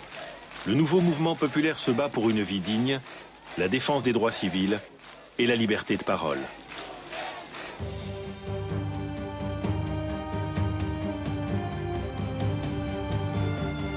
Mais l'État ne respecte pas les accords de Gdansk. Les syndicats indépendants sont victimes de sabotage. La distribution de produits alimentaires est interrompue. La grève reprend. Le conflit se durcit.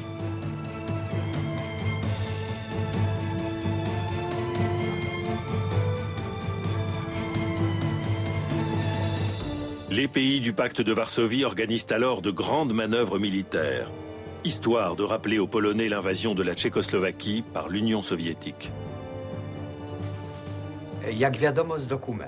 Selon certains documents, qui n'ont pas été entièrement détruits par les communistes, les autorités avaient prévu d'écraser la révolte sociale par la force, dès le premier jour de la création de Solidarność. À l'époque, tout le monde s'attendait à une intervention armée de l'Union soviétique ou du gouvernement polonais.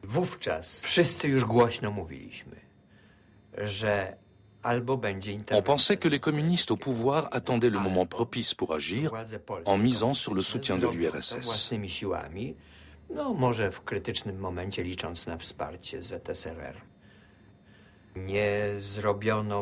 On n'était pas suffisamment préparé. On se disait, si ça arrive, on entrera dans la clandestinité. Mais personne n'a eu le courage de regarder les choses en face. Dans la nuit du 13 décembre, des blindés sillonnent les rues, plusieurs milliers de personnes sont arrêtées, les frontières fermées. Le général Jaruzelski décrète l'état de siège. Zwracam się dziś do was jako żołnierz i jako szef rządu polskiego. Zwracam się do was w sprawach wagi najwyższej. Ojczyzna nasza znalazła się nad przepaścią. Stan wojenny zastał mnie w domu. J'étais chez moi quand j'ai appris l'instauration de la loi martiale. Obudziłam się, bo ktoś walił w drzwi. Je me suis réveillée parce qu'on tapait à ma porte. Okazało się, że moja sąsiadka C'était ma voisine, elle était paniquée. ze strachem w oczach. Elle me disait que c'était la guerre. Wybuchła. Ja byłam wtedy w ciąży. À l'époque, j'étais enceinte. Je n'ai pas réalisé ce qui se passait. J'ai essayé d'allumer la radio, la télévision. Rien ne fonctionnait. J'ai donc attendu la suite des événements. Mais quand j'ai vu le général Jaruzelski à la télévision et que j'ai compris qu'il avait décrété la loi martiale, j'ai paniqué. Wpadłam w panikę.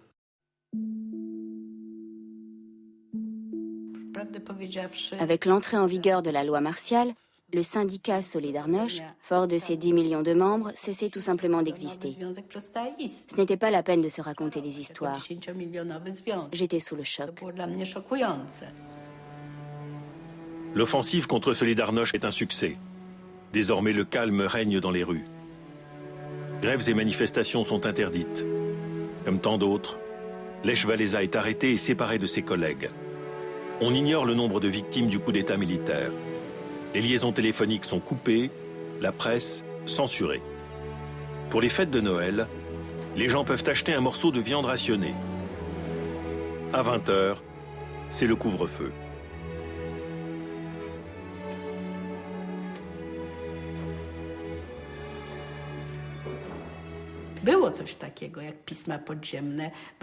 Il y avait des journaux clandestins. Il y avait Solidarność clandestin. Mais en fait, seule une poignée de personnes en faisait partie. Une poignée pour un syndicat qui avait compté 10 millions de membres.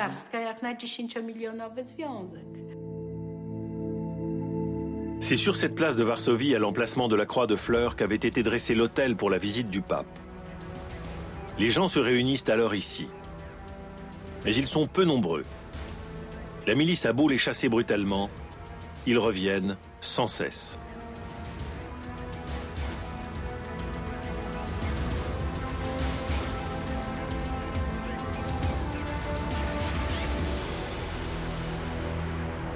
À Gdansk, Henryka garde le contact avec les grévistes des chantiers navals.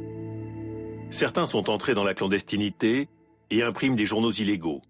Plusieurs milliers de titres ont été publiés ponctuellement pendant l'état de siège.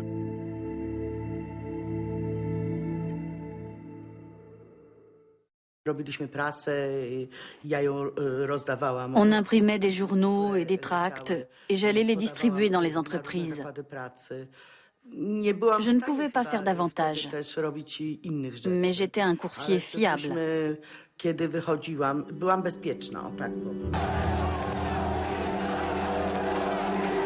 Après un an d'isolement, Lech Walesa retourne à Gdansk.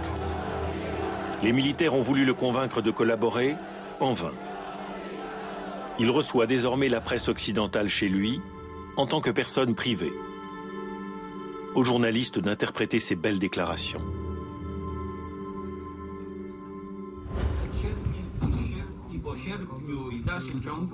Ideały moje pozostają niezmienione.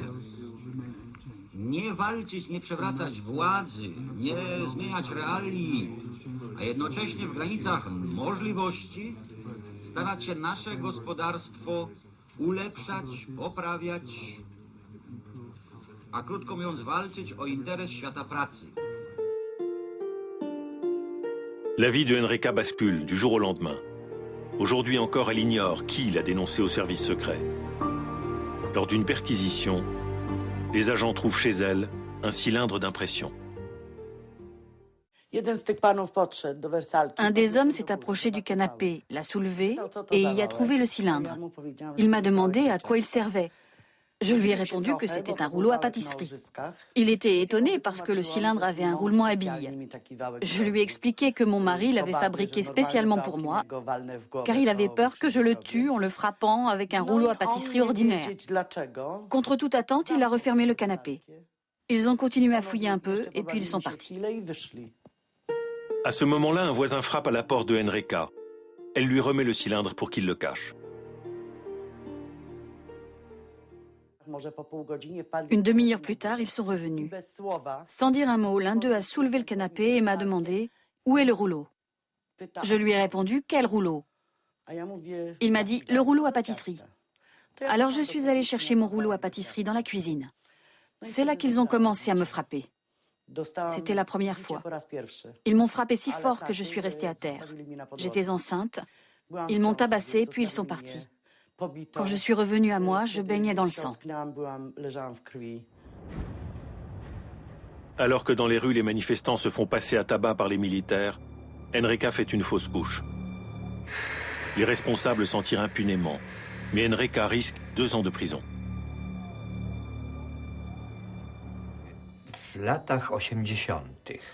Dans les années 80, le gouvernement était convaincu de l'invincibilité du bloc de l'Est et de l'Union soviétique.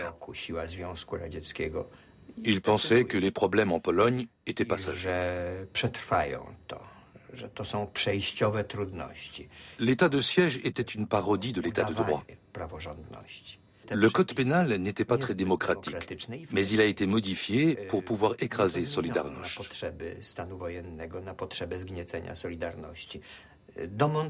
Ils ont même rajouté une nouvelle disposition permettant d'arrêter n'importe qui pour n'importe quel motif.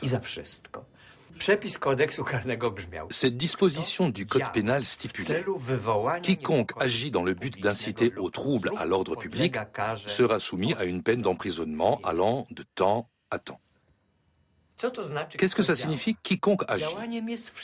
On agit à chaque fois qu'on fait quelque chose. Les autorités étaient libres de décider s'il y avait eu ou non intention d'inciter au trouble à l'ordre public. C'était une façon d'utiliser le code pénal pour terroriser tout le monde.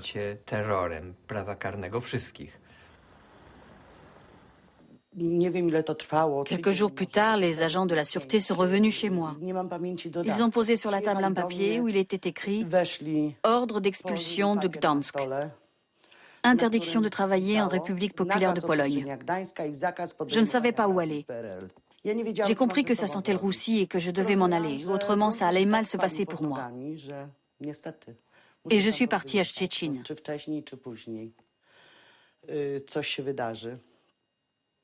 No i wyjechałam do Szczecina.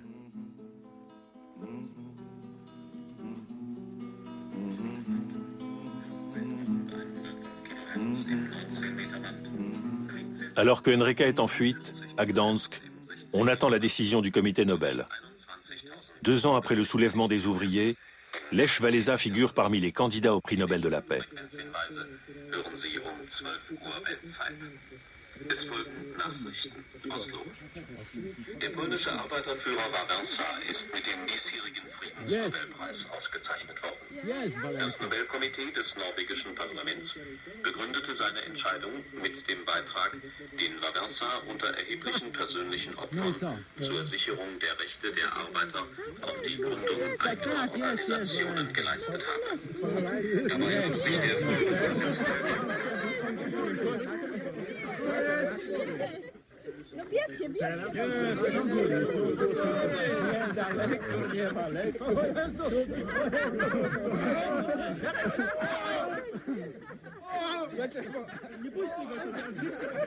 Dobra, wystarczy, dziękuję.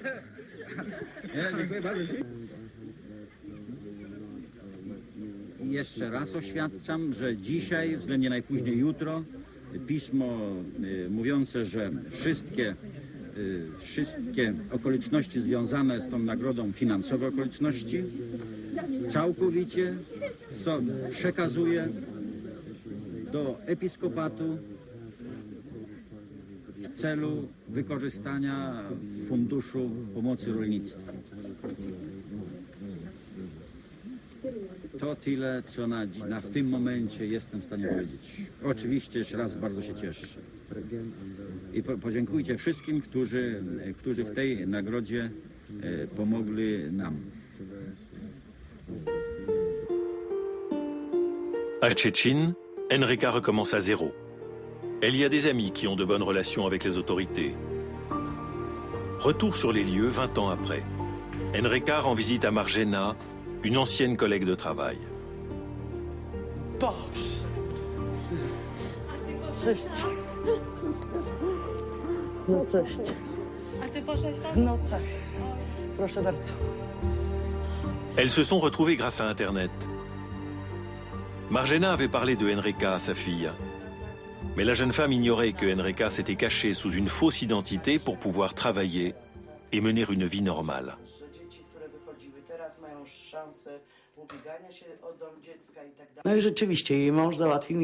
Le mari de mon ami m'a trouvé du travail à l'usine textile Viscord, sous le nom de Lipska et non de Chevonos. Pour changer de nom, j'ai fait un mariage blanc et j'ai épousé un homme qui s'appelait Lipski. J'ai fait ce que font les Russes maintenant. Elles épousent un Polonais pour pouvoir rester ici. Moi, c'était pour changer de nom. C'était le seul moyen pour le faire. Henryka parvient à survivre grâce à cet emploi. On lui attribue un lit dans ce foyer de travailleurs. La cantine de l'entreprise sert un repas chaud par jour. C'est un lieu où les liens se tissent rapidement. Ici, tout le monde est logé à la même enseigne.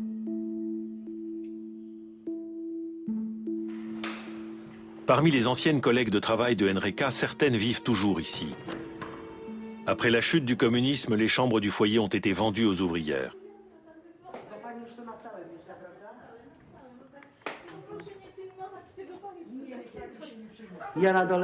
Je partageais une petite chambre comme celle-ci avec une collègue à l'étage en dessous. On était bien à l'étage des femmes. À l'étage des hommes, on ne pouvait pas fermer l'œil les jours de paye, parce qu'ils se saoulaient. Les hommes claquaient tout leur salaire en boissons. Ensuite, ils empruntaient de l'argent à ceux qui ne buvaient pas. Je leur en prêtais toujours. Je ne savais pas refuser. J'ai appris bien plus tard. À cette époque, l'Église est l'unique instance morale.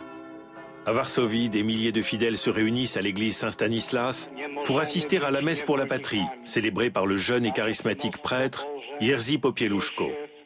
Il prêche l'abstinence, la solidarité et enseigne aux fidèles que chaque homme a le droit d'être libre.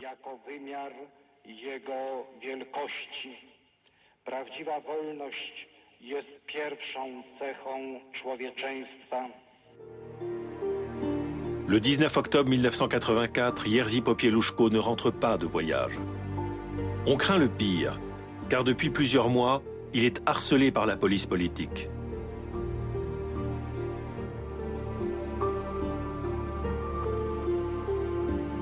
En attendant son retour, les fidèles prient jour et nuit dans son église, jusqu'à ce qu'ils apprennent sa mort.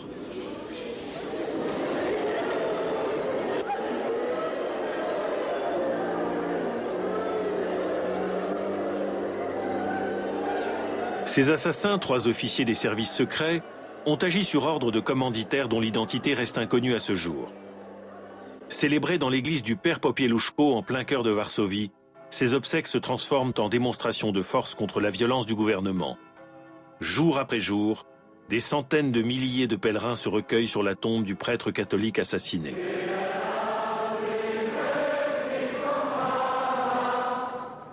Parmi eux, le pape Jean-Paul II.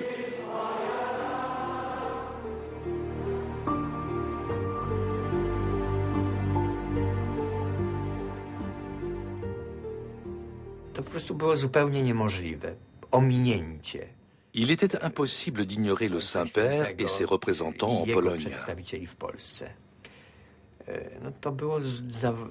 Les communistes ne pouvaient nier que nous avions un chef qui siégeait à Rome et qui revenait de temps à autre en Pologne pour y effectuer une inspection.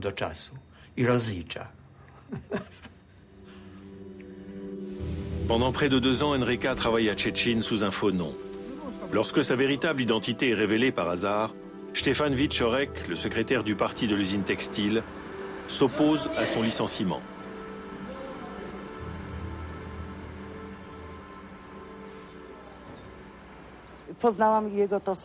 C'était un homme qui avait du cœur. Ça m'était égal qu'il appartienne ou non au parti.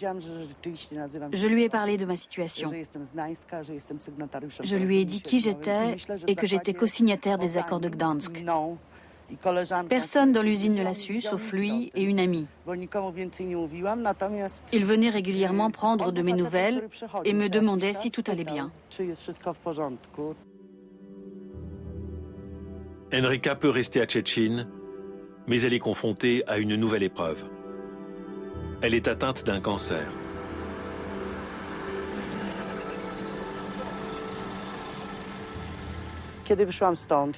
En sortant de l'hôpital, je n'étais pas guérie. Je savais que je devais retourner à Gdansk. C'était la seule chose à faire. C'était ma ville. C'est là que se trouvaient mes amis, ma famille. Il fallait que je rentre. Si je devais mourir, je voulais mourir chez moi. Les médecins ont abandonné tout espoir de guérison. Mais Henryka vainc son cancer. En Pologne, l'heure est à la détente. En 1986, la loi pénale est assouplie. Henryka a 33 ans lorsqu'elle reprend son véritable nom. Elle retourne dans son ancien appartement et trouve un emploi. Lors de son déménagement, elle rencontre son futur mari qui tient un étal de légumes. Il l'aide à porter ses meubles. 3 mois plus tard, ils se marient. Cette fois-ci, c'est un vrai mariage.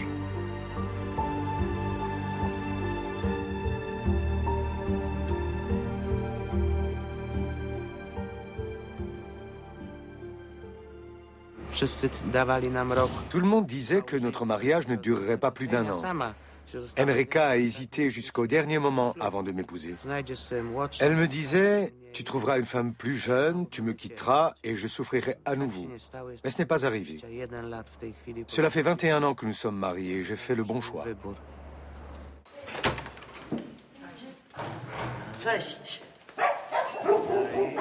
Henryka Krzewonos est restée très populaire à Gdansk.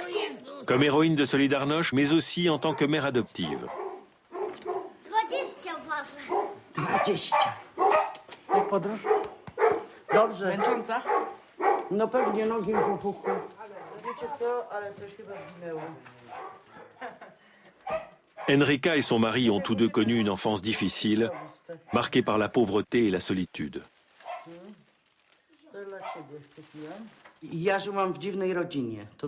Je viens d'une famille difficile.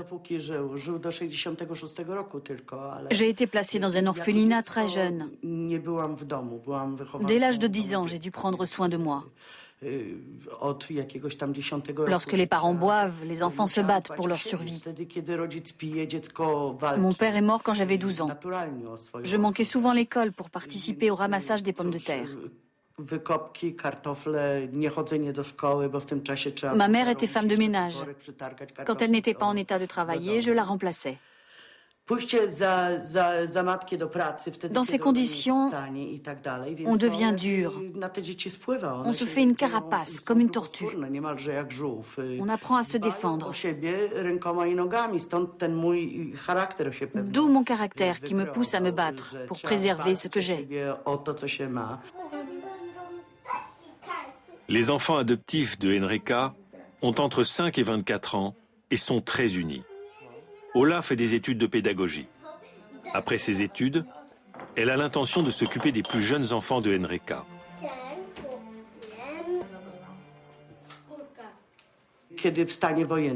Au moment de la loi martiale, j'ai fait une fausse couche. Et puis j'ai eu un cancer. Quand j'ai su que je ne pourrais plus avoir d'enfants, j'ai commencé à rêver d'un vrai foyer, d'une maison normale. Et quand j'ai adopté mon premier enfant, Agnieszka, je savais que sa vie serait meilleure que la mienne. C'était la fille de ma voisine qui venait de mourir. Ensuite, tout est allé très vite. J'ai accueilli plusieurs enfants à la fois. J'ai adopté 5 frères et sœurs d'un coup, puis 2 autres encore. Aujourd'hui, j'ai 14 enfants. Je les aime tous autant. Je les considère tous comme mes enfants. Vers la fin des années 80, Henryka connaît pour la première fois le bonheur familial. Sur le plan économique, la situation n'a jamais été aussi désastreuse. La distribution alimentaire est catastrophique. Alors que Solidarność poursuit ses activités clandestines, les nouvelles en provenance de l'Union soviétique sont inquiétantes pour les communistes polonais et fragilisent le gouvernement du général Jaruzelski.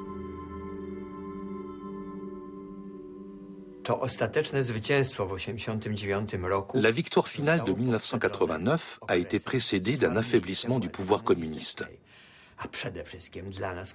L'arrivée de Gorbatchev au pouvoir a été d'une importance cruciale pour nous. Il a introduit la perestroïka et la glasnost en Union soviétique, un pays qui représentait encore un réel danger pour nous. Cette réorganisation ou désorganisation de l'Union soviétique était primordiale pour nous. Il y avait de plus en plus de signes indiquant que les Russes n'allaient pas intervenir chez nous. Et quand le général Jaruzelski a réalisé qu'il était seul, on blaguait en disant que c'était inscrit sur son visage.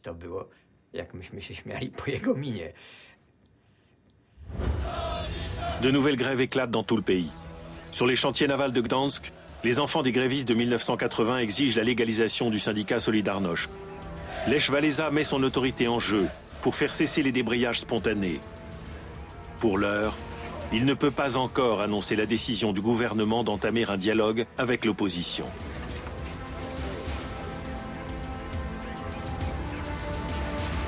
Lech Walesa quitte les chantiers navals avec les grévistes et rejoint la table des négociations à Varsovie. Pendant les discussions, les ouvriers font une fois de plus l'objet d'intimidation.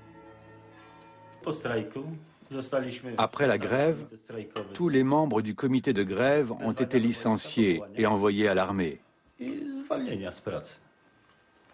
Peu après, on a été convoqué par le procureur pour être interrogé.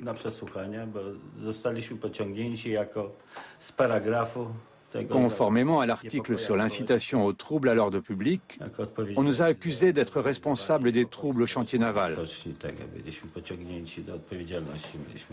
Nous avons demandé de l'aide au père Jankowski, qui a trouvé un avocat, Jacek Taylor, pour assurer notre défense.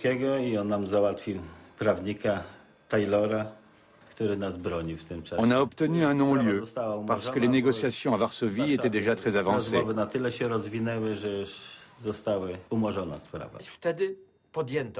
Les négociations avaient commencé en mai.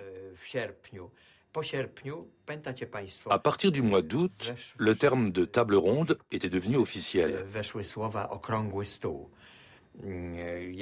Cela annonçait un dialogue public.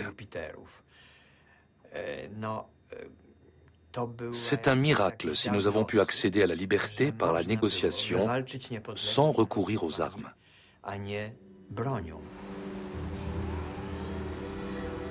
Le gouvernement veut conclure un accord avec l'opposition.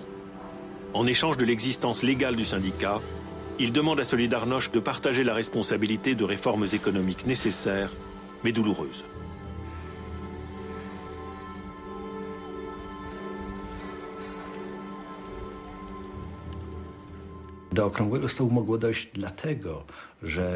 Les négociations de la table ronde ont été possibles parce que le pouvoir était déjà très affaibli. Il n'avait plus rien à offrir à la société. On achetait tout avec des bons de rationnement, les chaussures, les cahiers. L'inflation était énorme.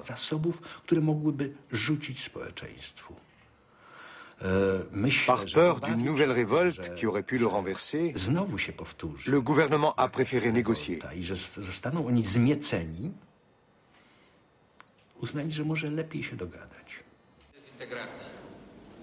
C'est la première table ronde en Europe de l'Est. Communistes et membres de l'opposition discutent, à égalité, des problèmes du pays.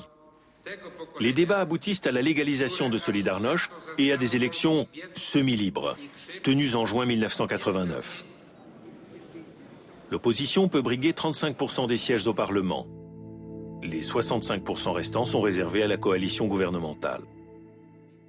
Mais le règlement pacifique du conflit est un compromis, qui aujourd'hui encore ne fait pas l'unanimité chez les ouvriers.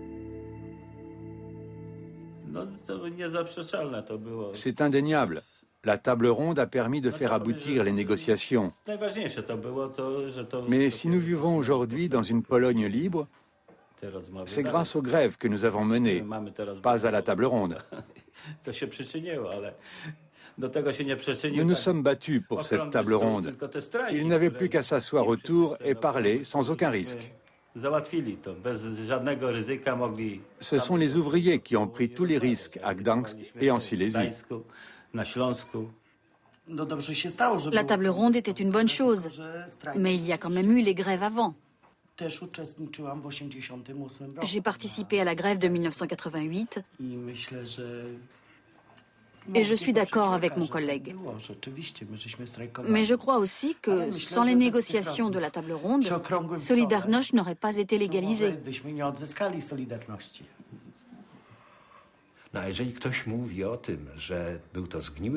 À ceux qui disent que la table ronde était un mauvais compromis, j'ai envie de rappeler qu'à l'époque, le mur de Berlin existait encore et que la Tchécoslovaquie, la Lituanie, la Lettonie, l'Estonie, la Biélorussie et l'Ukraine n'étaient pas encore des pays libres. Ce que nous avons obtenu par les négociations de la table ronde était le maximum qu'on pouvait espérer à l'époque.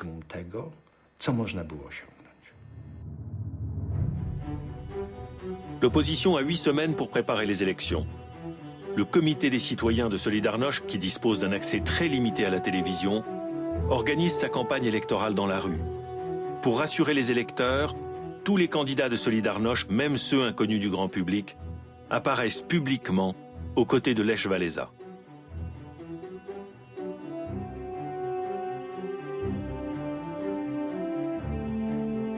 Les Polonais ont du mal à suivre le rythme des bouleversements politiques. En province, c'est l'Église catholique qui mobilise les électeurs en faveur du syndicat. Un syndicat qui agit désormais comme un parti d'opposition.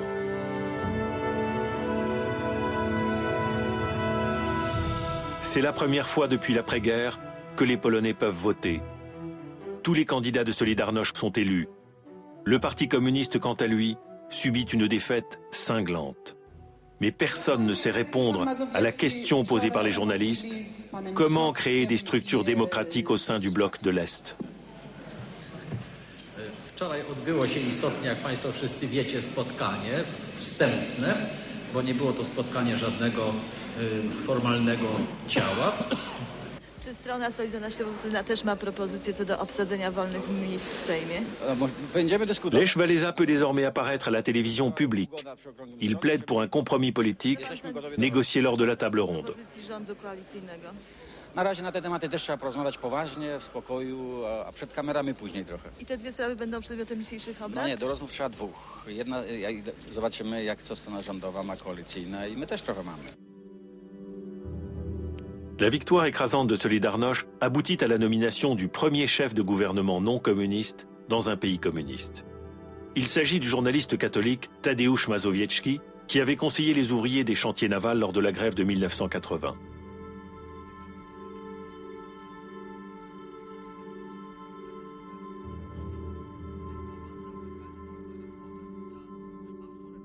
La Pologne peut désormais s'engager dans un nouvel ordre économique. Les jours du général Jaruzelski sont comptés. Point d'orgue de la victoire de Solidarność, l'élection à la présidence de Lech Walesa. Mais de nombreux Polonais sont déçus par l'économie de marché et la démocratie. Pour certains d'entre eux, le leader des travailleurs a trahi la révolution. Je pense qu'il faut laisser Walesa en paix et le respecter pour ce qu'il a fait en 1980. Il ne faut pas le considérer comme une légende de Solidarność, mais comme un homme qui a fait ce mouvement. Je le sais bien, j'y étais. Je faisais la même chose que lui. C'est mon collègue. A-t-il fait plus ou moins que moi? Quelle importance? Nous étions là-bas tous ensemble. Et je dis toujours, nous les Polonais, nous l'avons fait.